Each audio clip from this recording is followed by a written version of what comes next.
Well, that sounds good to me. Did you have any problems with the courts? I just won the Supreme Court. They threw it out. Well, now, why'd they do that? You had the consent of the wife. You know, there's some things about this knock and notice stuff that bother me. How did I get you for a partner anyway? What do you mean? I mean, where were you doing Hadley's lecture on excuse? He laid it all out, consent and everything. Oh, yeah, I'll bet that's when I was off the cover for Jackson. What'd he say about consent? Come on, I'll tell you.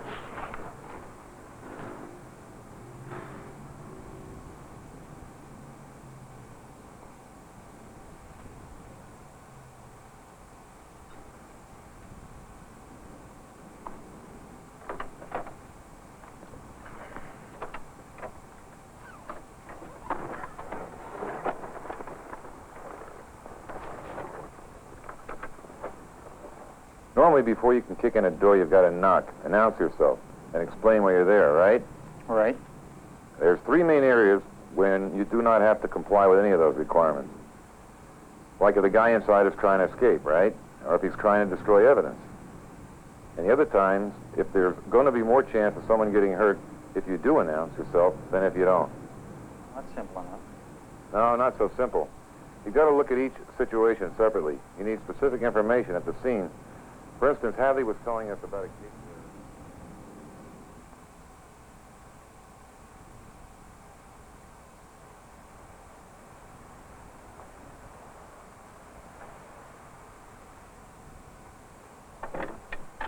Is that the house? Sure is. 1636 Maple. What do you think? I think we kick it. This dude knows we're outside. He's going to try and do us.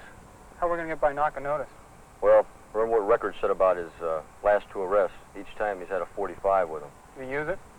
See his rap sheet? Loaded with violence. ADWs, assaults, you name it. Look, I want to nail this guy, and I want this bust to stick. But with prior information like that, it's not going to get by knock and notice. I think we should have something at the scene to use. The officer is following recent cases and advising his partner that prior information about a suspect may not be sufficient to excuse noncompliance with knock and notice statutes.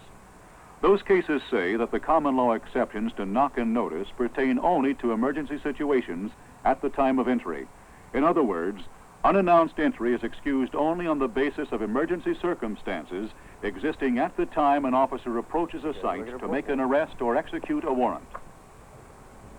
Why don't you go around, cover the back? Hold it. There's a piece on the couch. I think this guy's going to mean business. Come on over. Door's locked. We have to kick it.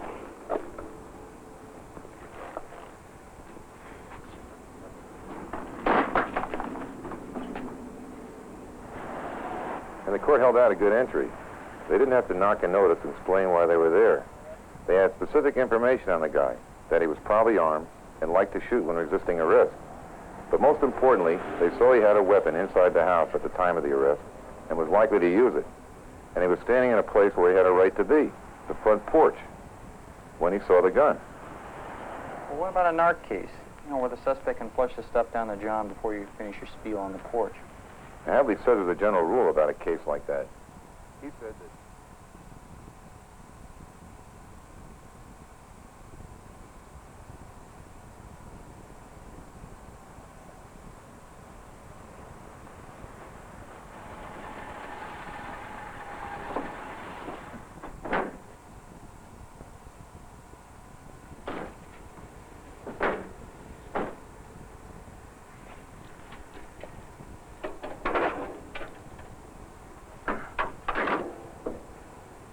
It looks like they're not here yet. How do you know? There's supposed to be a green Matador parked out front. Surveillance team said they should be there by now. What the hell? Why wait? Let's go in and get the evidence and then wait for him. That's fine, Muncho. You can't do that.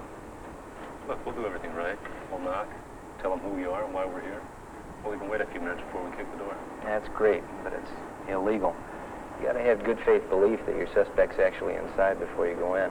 Otherwise, the court will throw it out. Look, somebody's coming.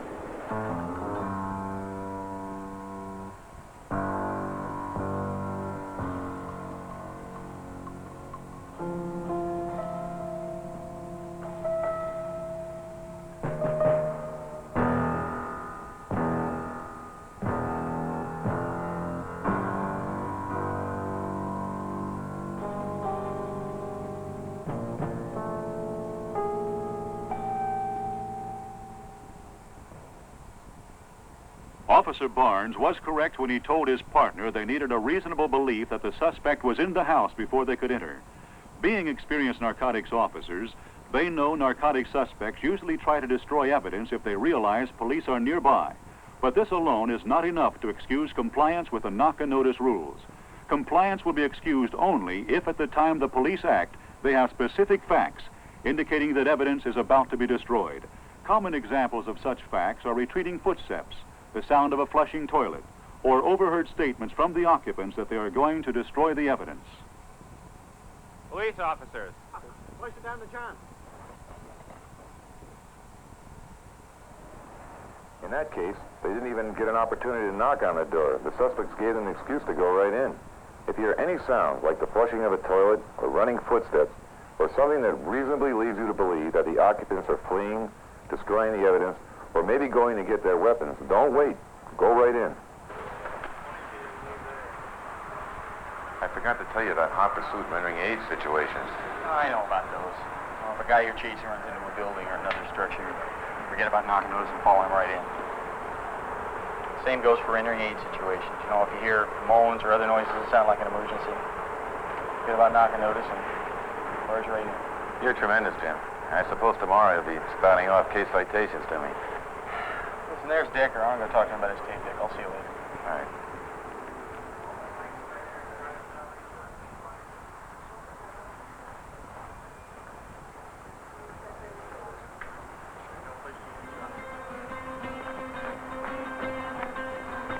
Come on, let's go. We got a hot one. They found Porky. Porky? The fattest fence in town.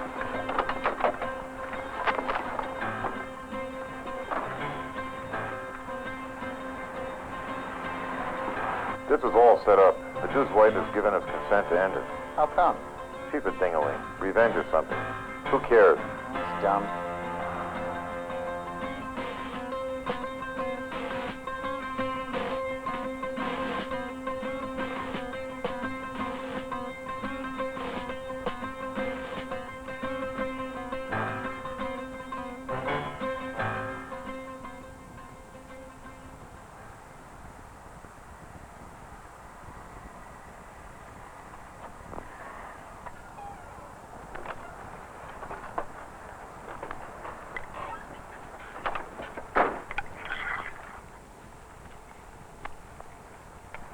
Go right in. We got consent. From who? The wife, I told you. You sure that's enough? Let's go. Come on. I want to get this cat. Okay.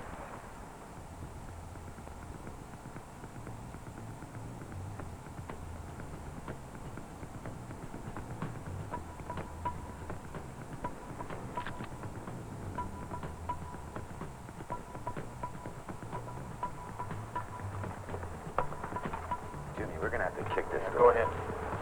I'm set. Kick it. Go. Go.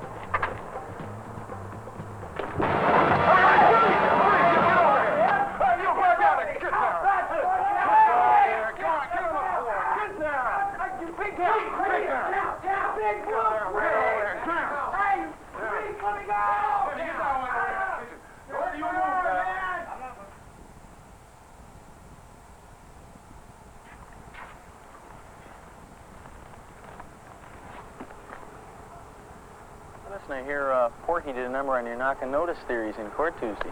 Yeah. What's the matter, Jim? Didn't you know the person giving consent to enter had to be within the premises? You were really a big help, weren't you?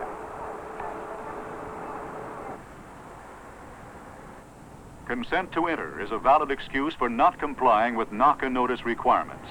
However, the consent must be given by someone inside the premises. As this last vignette demonstrates, a consent given by one of the residents of a house when not inside of it is not sufficient.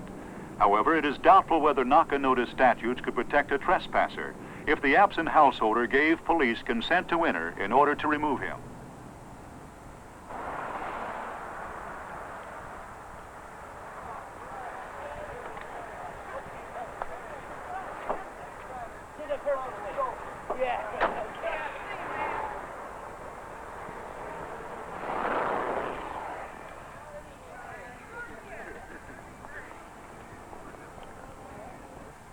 An area closely related to knock and notice is entry by trickery or subterfuge.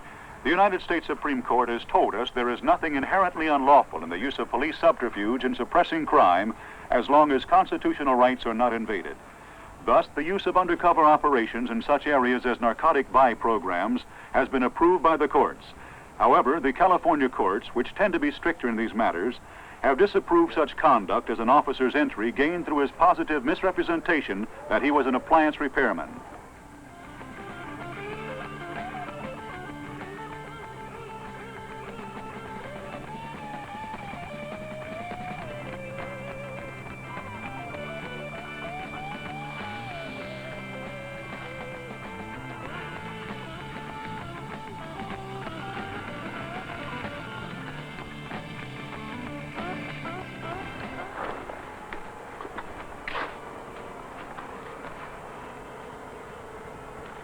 Hey, that neighbor might be right. It sounds like a coke party.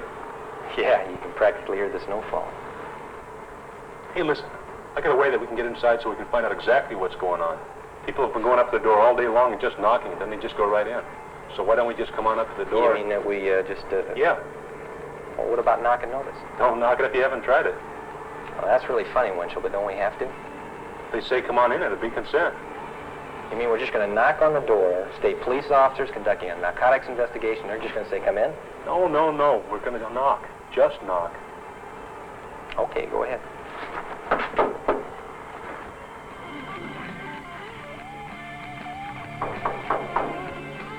Come on in, the door's open.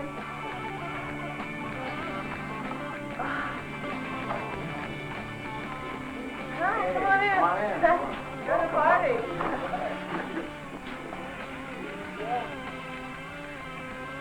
Police officers, you're under arrest. Everybody put your hands in your head. You get over here. Let's go. Don't move, don't move. Get over there. Yeah, Come on, yeah. get out of where you were. Come on, move. Right down here. Move. Get over there. A California Supreme Court case held this type of police action legitimate because the officers made no positive act of misrepresentation.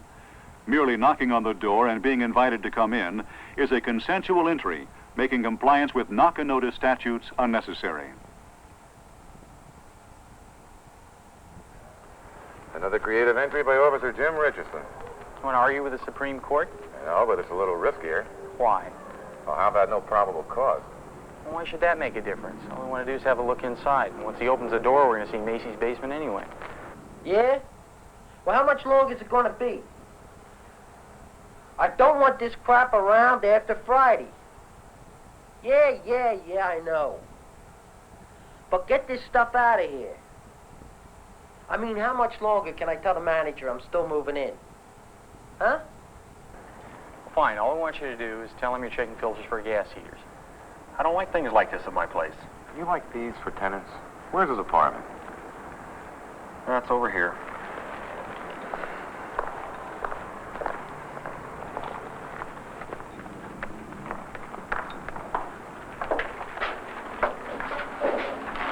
Okay, just knock on the door. I'll be right behind you. All we want's a look from the hallway into the apartment. Go on, come on. Yeah? Who's there? It's the manager. I'm just checking heating filters, Mr. Whitehouse. Yeah? Well, I'll come back later. I'm on the phone. Tell him to just take a minute. Okay. It'll just take a minute. Okay, I'll be right there. Hey, what? Breathe, Whitehouse. Look, what's going on here? I mean, hey, you guys got nothing on me. I just moved in here. I haven't had a chance to pack this stuff away yet. Yeah, we'll pack it away and you with it. On the wall. Move. On the wall! Move! On the wall. Spread him out.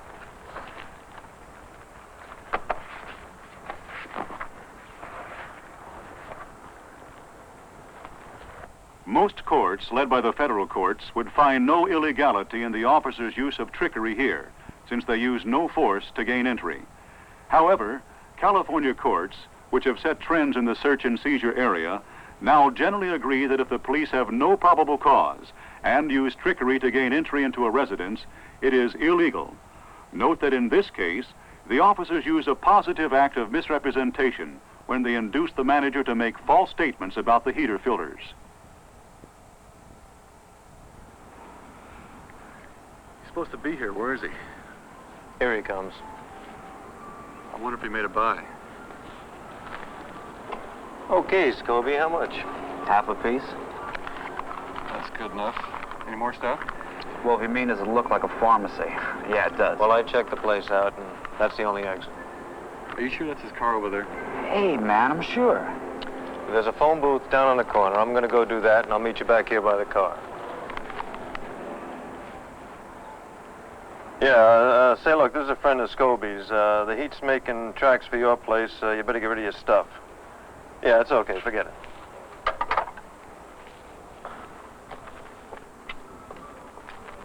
I wonder if he's going to bite. Wait, I think he's coming. Police officers want to talk to you.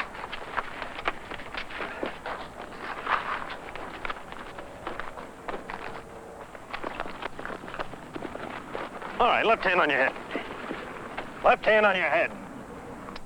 Because there was no entry, but merely a ruse to draw the suspect out of his dwelling, this type of police action has been approved by the courts. The police were only providing an opportunity for Munger to incriminate himself.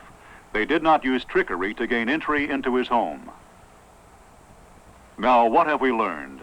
We have learned that an entry by police who do not comply with knock-and-notice requirements is permissible only in emergency circumstances. And in addition, these emergency circumstances must be present at the time the police are approaching the site. Unannounced entries based on prior information that an emergency may exist is not sufficient.